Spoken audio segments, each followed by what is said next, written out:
अस्सलाम वालेकुम।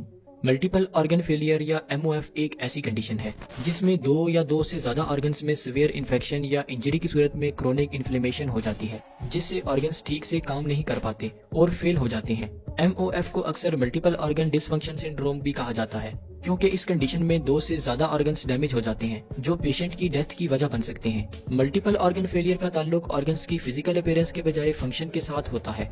यही वजह है कि अक्सर पेशेंट्स जिनके ऑर्गन फेल हो जाएं, उनमें ऑर्गन्स फिजिकली नॉर्मल दिखाई देते हैं, जिससे ऑर्गन फेलियर को अर्ली स्टेजेस में डिटेक्ट करना बहुत मुश्किल होता है। तो आइए जानते हैं कि मल्टीपल ऑर्गन फेलियर की कंडीशन कैसे डेवलप होती है।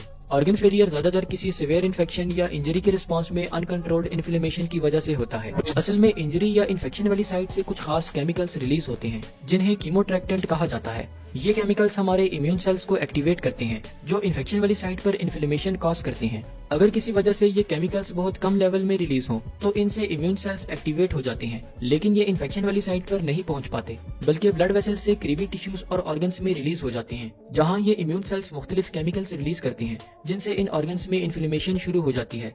इस तरह ये ऑर्गन्स और इनमें मौजूद छोटी ब्लड वेसल्स यानी कि कैपिलरीज डैमेज हो जाती हैं और ऑर्गन्स में न्यूट्रिएंट्स की कमी होने से ऑर्गन्स ठीक से काम नहीं कर पाते और ऑर्गन फेलियर की वजह बनते हैं। Symptoms of multiple organ failure.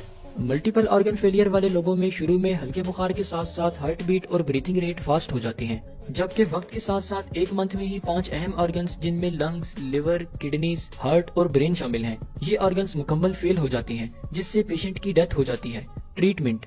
अभी तक दुनिया में ऐसी कोई भी मेडिसिन या ट्रीटमेंट मौजूद नहीं जिससे ऑर्गन फेलियर को रिवर्स किया जा सके। अलबत्ता कुछ केसेस में पेशेंट्स को इंटेंस केयर यूनिट में एडमिट करके मैकेनिकल वेंटिलेशन और डायलिसिस के थ्रू कुछ दिन तक जिंदा रखा जा सकता है।